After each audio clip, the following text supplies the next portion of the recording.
Thank you very much for the kind introduction. Thank you for the previous kind introduction to my speech, which I will keep short because I'm between you and the coffee break.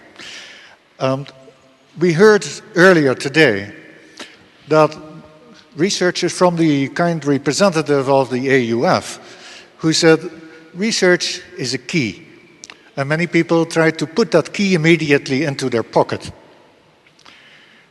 Fortunately, he said, well, that is not the way to do this. And so what we need is to get the research out of our pocket, out of our laboratories, out into society.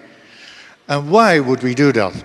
Now, this is very relevant because I would like to share with you a presentation that I heard this morning on the internet by the European Commissioner for Research and Innovation, Maire Geoghegan-Quinn. She is a very strong lady, and she is the European Commissioner now, the first one responsible for research and innovation. And her mandate is really to link research to society. And this is very relevant, not only here in Africa, but it's relevant in Europe as well, to use research and use our brains and our knowledge to solve problems in society. To be very honest, how many of our politicians, back in Europe as well as here, put research on the top of their budget agenda? Not really. So how do we motivate people to invest in research so that we can continue bringing knowledge to society? By linking research to problems that affect all of us. And I think that is exactly her keynote address, and I quote from her webcast this morning, fresh to you. She said, what we need to do in research in Europe is to create an innovation economy, not just a knowledge economy. Link research and our brains to overcome the main challenges of mankind. The main challenges that are society challenges, not only because of the crisis, but because of energy, sustainable energy, climate, which affects us all across the globe, healthy aging, and food security. These are very relevant to you here as us in Europe. Now, how to do that? And that is exactly what I would like to talk about. How do you link research and innovation, and why is governance so important in that? So with that, I would like to give you a little bit of food for thought before you go to coffee break. And tomorrow we will have a seminar on strategic leadership, and we will actually dig in the practical aspects of this. But this is really food for thought. And on Saturday we will go even deeper on the practical exercises. I've linked this presentation really to the general context, the structural elements that you can play with if you want to exercise governance, and to think in a very practical way, less political. Really, what is the input in a university to gather new knowledge, and what is the output? Research is not standing alone. As we heard one of the previous speakers, really research is, and the university is acting in its own milieu, in its own environment, the context. The context is governance, providing some of the funds. The context is also industry, and the context is education. Because what is the mandate, the mission of a university? Generally, this is to create educated, well-knowledgeable people who can be the leaders of the future, who can help our society to move more efficiently, and to bring innovation and solutions to industry, and industry has a mandate to bring that to society. So there's a clear link, not only between research and innovation, but also between research to improve education and educated people to move the innovation solutions to society. So these arrows are what we should be concerned about. And that is the way to create a socio-economic return. The rest of the context of a university is really a lot of practical, regulatory and ethical issues that we need to take care of. And one of those is, of course, here, regulatory affairs, which in my sector, healthcare research, is very important, but as was indicated earlier, it is feeding into many, many different areas. Think of genetically modified organisms, plants, waste control, ethical conduct of research on subjects and privacy data. It's really at the bottom level that all the problems arise. Then we have the legal responsibilities and the fiscal responsibilities, as we were pointed out already. And these are necessary to maintain a funding stream for infrastructure. On the other hand, working with industry, you need to cross a cultural gap, because this industry may not immediately be interested in knowledge. And now I know this from practice. I've worked as a scientist for 15 years and 13 years in industry. So in the 27 years, I've known in practice how big that gap can be. Thinking inside the university, you have a number of elements that are actually supporting these three roles: knowledge creation through research, knowledge transfer through education, and knowledge transfer through continuous professional development. More and more universities are sources of small courses, workshops, consultancies, and that is also knowledge transfer. It's not only students we educate. Now, the infrastructure to do this is both hard infrastructure, lecture halls, laboratories, databases, and soft infrastructure, key people, processes that actually work and are efficient. And that is what we are talking about today. Now, how do we fund this? Where does the money come from? That is always the first question people ask. And mostly this is a complaint. There is no money for what I would like to do. Now, there are ways actually to get to that money. And that is to see what is the interest of government to fund what you're doing here. What are the interests in the industry and other funding agencies? Why would they fund different aspects? Now, usually, it's a little bit like this. Nobody will fund everything. So usually what you see in many universities, also in Europe, the government is actually funding some of the infrastructure, but not the actual research. Some long-term research will be funded through programs, but the majority of the research funding will come from industry and from other funders.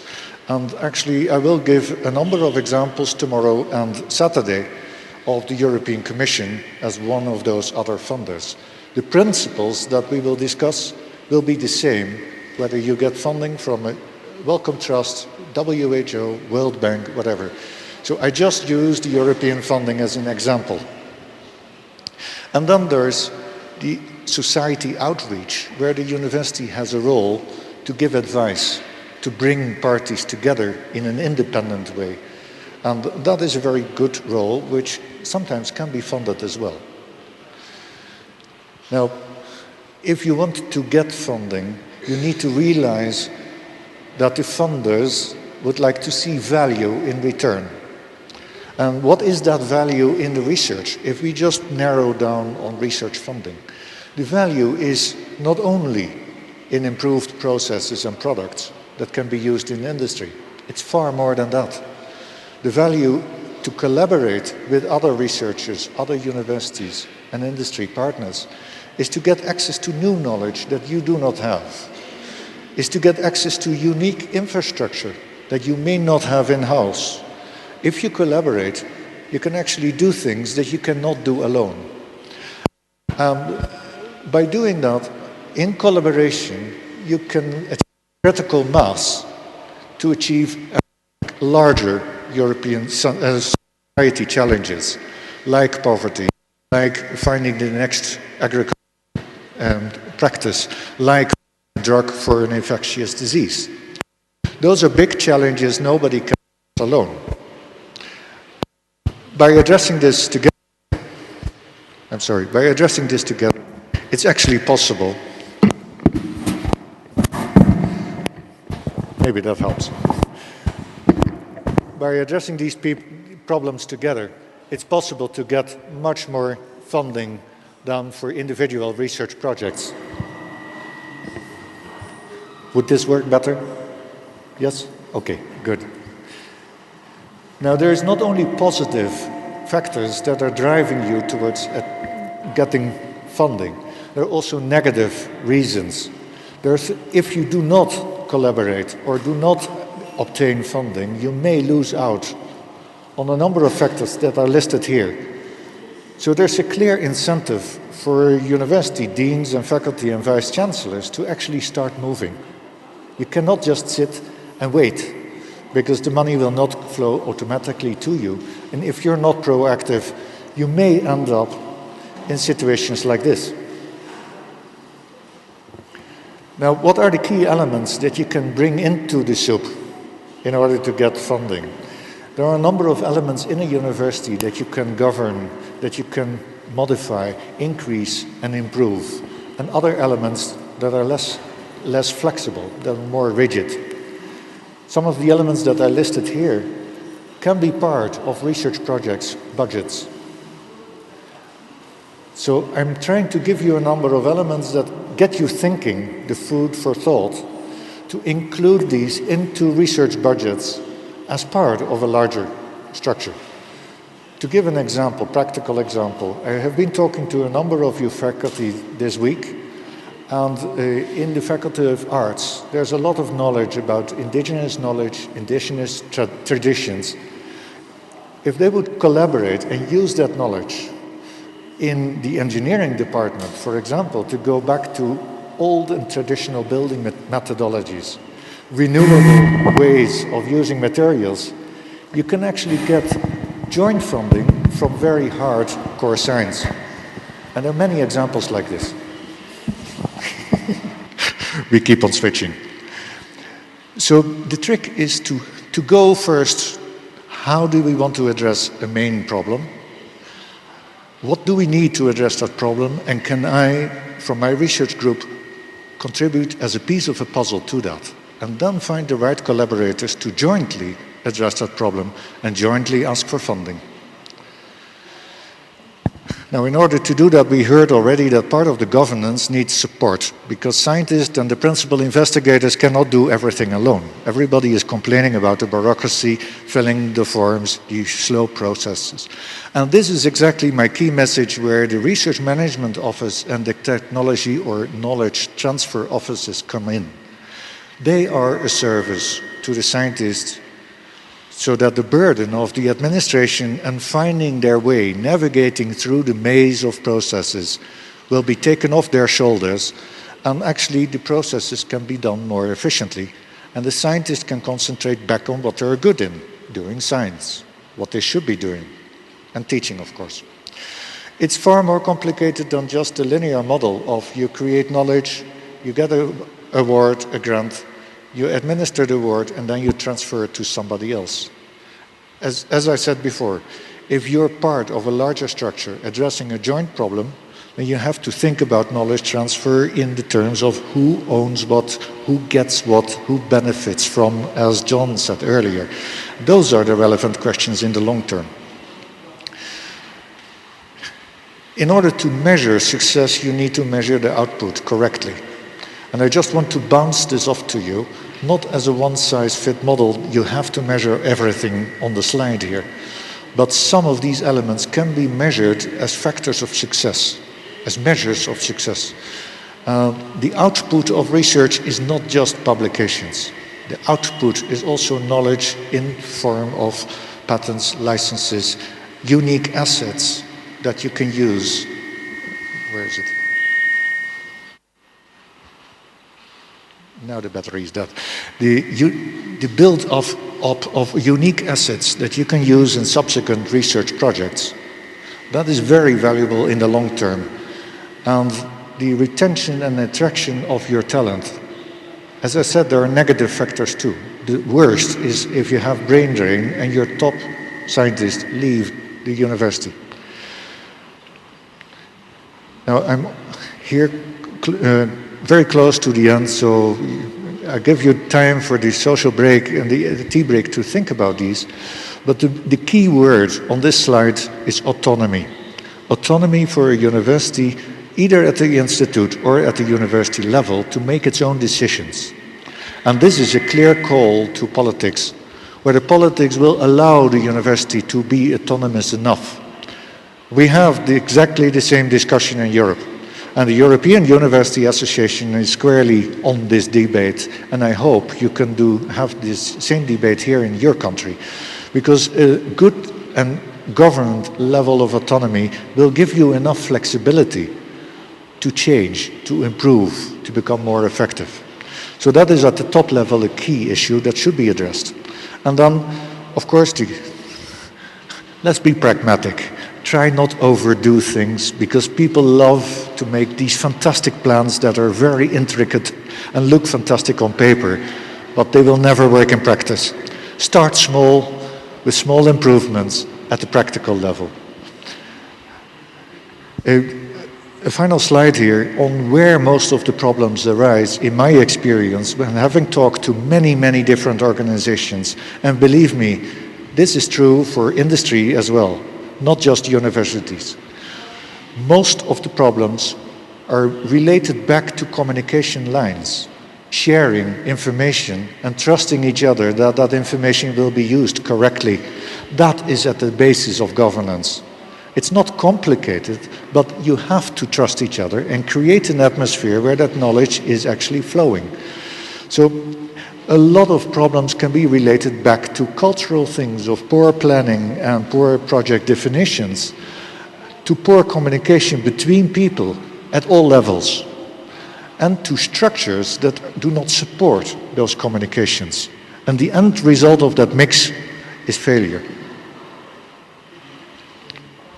We're all humans. We are not robots here. So very, very important here are research managers as key players to relay information from one department to another, to link researchers to the top executives, to link research labs to the administration and to the outside world. So really reinforcement of research managers are part of the solution here. And what they do, I will explain tomorrow.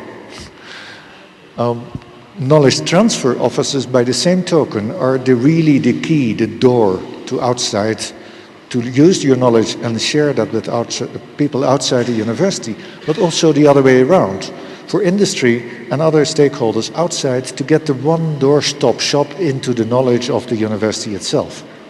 They are the key people who know all the different departments, and they know where the best knowledge can be found. So they really are a service, not only internally, but also externally. Now, leadership is not just about cutting decisions as a dictator. So you do as I tell you to do. It's more like this. It's cooperation. And you can do that in trust, but what is really, really important is, like the musicians that we heard earlier, to listen to each other. And with that, I would like to close. Thank you very much.